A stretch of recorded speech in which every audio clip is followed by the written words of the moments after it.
What's up, guys? Will from RevolutionaryLifestyleDesign.com coming to you today to tell you how to quit anything. Yes, that is a big statement, but I am 100% prepared to back that up with real-world results in my case and in the case of other people that I've given strategy to. Um, I had a major problem with addictions in my early 20s. Um, Cigarettes was by far the worst one, and I tried every method. I read every stupid book, and this is the only thing that worked. And recently, I hadn't had a cigarette for close to 10 years. I came out to Thailand. I went hog wild my first month, you know, having a blast, my first real vacation. Um, I know that I'm free. I'm never gonna have to work a job again. I'm just living a life, and I think, oh, what's the harm? I'll have one cigarette while I'm drunk. Well, within a few days, I was smoking again, and I couldn't believe it. So I had to go back to basics, and I went through this method again. Guess what? Works for relapses too. So whether you're trying to quit something right now or you relapsed, this is a 100% surefire, guaranteed method. You probably haven't seen this anywhere else. I've used it to quit cigarettes. I've used it to quit alcohol. You know, anything that I had a problem with and that needed to be quit, this method works, and I will 1000% guarantee you that it works if you follow it to the letter. That's the key, though. You have to follow to the letter, and it's free. And if you're struggling with an addiction right now, I promise you this will work. You just have to listen to it with an open mind and follow it to the letter. Okay, so here we go. The first thing you need to do right now is decide to quit. If you haven't decided to quit, then decide to quit right now. That's it. Okay? Now that you've decided to quit, I want you to say goodbye to your addiction, because your addiction is finished. You've made the decision. You are no longer an addict. You're no longer a smoker. You're no longer an alcoholic. You're no longer a drug user. It's gone. Okay, this is finished. It's gone forever. Now that you're no longer an addict, that doesn't mean you still won't get cravings. And what you have to do is very simple. There's going to be an ugly voice, an ugly thought in your head, and it's going to tell you to go for a cigarette, or go for a line of Coke, or go for a shot of Jack Daniels. Whatever it is, and it's going to change form. Sometimes the words might be nasty. Sometimes the words might be friendly. Sometimes the words might be consoling. Sometimes the words might be, hey, let's have a little fun, let's go get a line.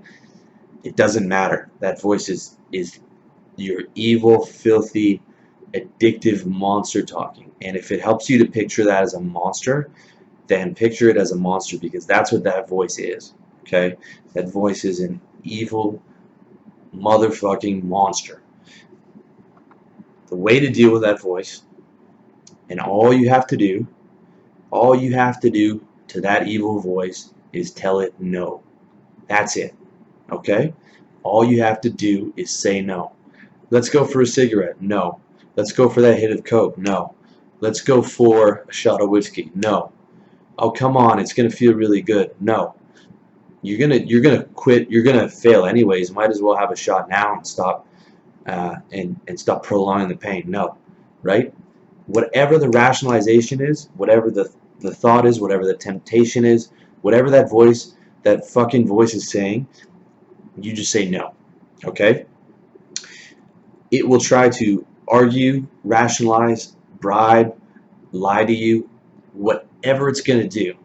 You know, it is going to do every dirty trick in the book, but you're going to treat it like you would treat a demanding child, and just telling it no as many times as necessary. Never rationalize or argue with the monster. Just say no. Okay? It's like they used to teach you back in the 80s when I was growing up. Just say no to drugs. the, that is the trick, okay? If you catch yourself, and this is where I failed before when I tried to quit many times, when you catch yourself with the arguing with the monster or rationalizing with the monster, you're already losing. You are just on the way to a loss, because someone who has already quit doesn't have to argue. Someone who's already quit doesn't have to rationalize. You know, it's like a child asking an outrageous question. Can I have candy? You know, can I have this giant bag of candy before dinner? No. Why not? No, you don't love me. No. You know, you're just telling that petulant child no. Okay, and it's a hard no. So what you have to do is you have to be prepared for your first week, and this is what most people don't tell you, and what most quitting programs don't tell you, because they don't have the self-awareness to see what you actually have to do. You have to tell that monster no 300 to 400 times a day. When I quit smoking for the first time, I tried to count how many times I said no, and I couldn't count. Must have been 400 times, probably more. Okay, 300 to 400 times a day, you are going to have a voice telling you to do what to make that bad decision, because the devil on your shoulder knows that when you make a serious decision to quit, that it is in trouble, okay, and it's going to start pulling out all the stops. If you have to think about it like a devil or like a monster, that is probably a good thing to do. Sometimes you have to scream no at it. You know, obviously in your head, not in public like some kind of psychopath. You have to scream no to that monster who's telling you to make that horrible decision. Okay? Not rationalize, not argue, just tell that motherfucker no. Okay? Guess what happens? The thought goes away. Will the thought come back a minute later? It might. Will the thought come back an hour later? It might. Will it come back 3 hours later? It might. Will it come back 6 months later? It might. But guess what? Your answer and your response is the same every fucking time. Just say no. Okay? Now, here's what to expect. Don't fall into the common trap of trying to motivate yourself when things get hard. Your instincts will tell you to think about all the reasons why quitting is a good decision, but do not do this, okay? This is what all the quitting programs tell you to do. That is the wrong fucking advice. It is the absolute wrong thing to do, okay? Because that leaves you open for attack from the monster. Because trying to motivate yourself is admitting that you haven't quit, okay? When you have to motivate yourself to keep going with a decision, it means you haven't made that decision, all right? Let's say you got a date with a hot girl. You don't have to motivate yourself to go meet her, okay? You already asked her out. You decided that you wanted to ask her out. She said yes. You decided that you wanted to ask her out, and she said yes. Oh my God, you're going to move heaven and earth to make sure that you're going to make that date. You don't have to motivate yourself, okay? By motivating yourself, you are admitting that you are considering failing at your decision. You are considering that maybe you didn't make the right decision. You're having to argue. Someone who has made a firm decision like you've already made, okay, you already agreed to me that you made the decision, does not have to motivate themselves. All they have to do is nothing, okay? So you've already made the decision, and some annoying voice is coming into reality, and you're just telling it to fuck off, basically. All right? That's all you have to do. Someone's knocking at your door 400 times a day, yelling at you, screaming at you, and you're just telling them to fuck off. You're just saying no, okay? You know you're going to have to deal with that person for a while, but all you're doing is saying no. You're not going out opening the door to some let's say pretended the monster, the voice, is some psychopath, and for whatever reason you're trapped in an apartment complex where they live next door, and 400 times a day they come knock on your door, okay? What do most people do when they fuck up? They open the door and they try and argue with this crazy person, right? What could happen to you? They could have a knife, they could shoot you, they could do anything, okay? The smart person just stays inside and tells them to fuck off. They don't argue. They don't debate. They don't you know, allow that person inside. They don't allow an open dialogue. This is a we do not negotiate with terrorists type of situation. Okay, this is a straight up no. So what you should expect, okay, is you're going to be miserable. You've made a decision. So you quit cigarettes, okay? You've made the best decision that you've made in the last decade, and you already made it today. You're going to be miserable for the first couple of weeks, for the next couple of weeks. So it's important to give yourself something to look forward to every day, because I don't want you to be miserable every day, and you don't want to be miserable every day. So that could be sex. I jerked off a lot when I quit the first time. Movies, music, something that's going to help fill the void that addiction left. And if you have to eat a few more desserts, or you have to take a few more hot baths, give yourself that extra self-comfort.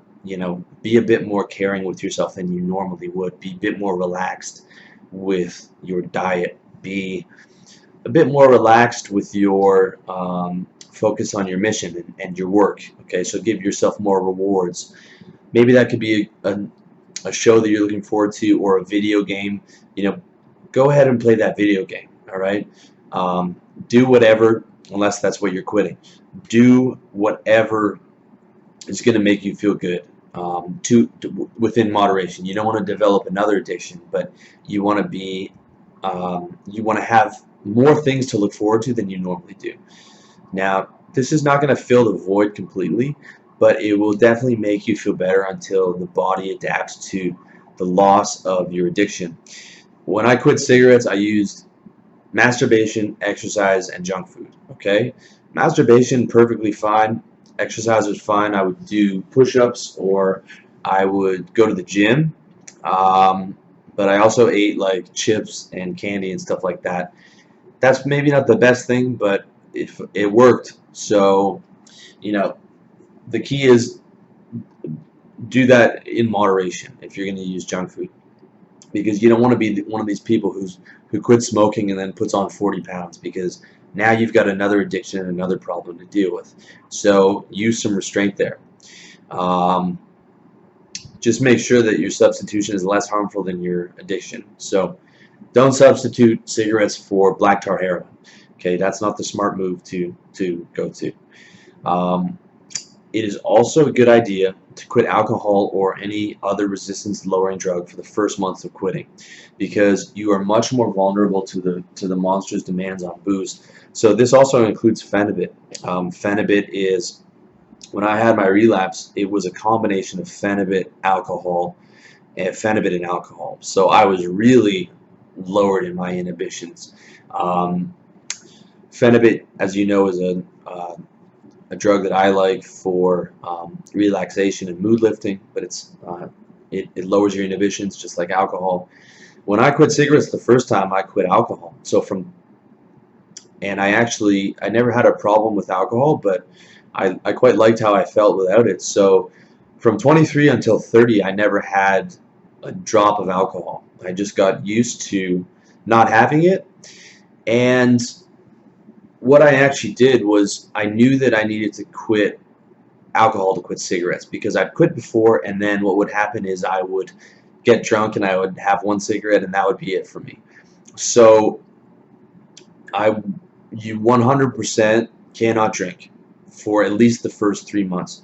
The longer you go without drinking, the better it is for you. I didn't drink, as I said, for about 7 years. You don't need to do that, but you need to go at least the first 3-4 months, till you know that you are consistently telling that monster no, till your body has adapted to the loss of addiction, till you are barely thinking about whatever it is. That monster's voice might have come down to once a day, or once a week maybe. I mean, that's the point where you can maybe start reintroducing alcohol. But the first 3 months, the alcohol has got to go, along with any other drug that lowers your inhibitions.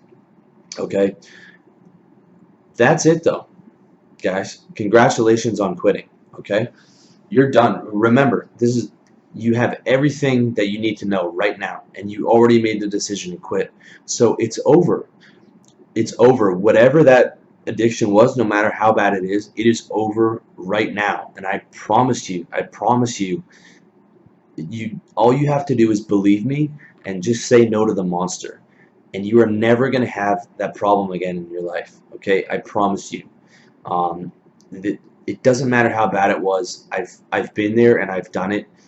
You just put your tunnel vision on, tell that monster no, and you've already made the decision to quit. So that's it. Congratulations on quitting. It's probably the best decision you made this year. Maybe it's the best decision you made this decade. And you deserve it, because you deserve to be happy and healthy in the one life that you have on this planet. So, thanks again for watching, or if you are listening to the audio on SoundCloud or iTunes, I appreciate it. And as always, I wish you all the best.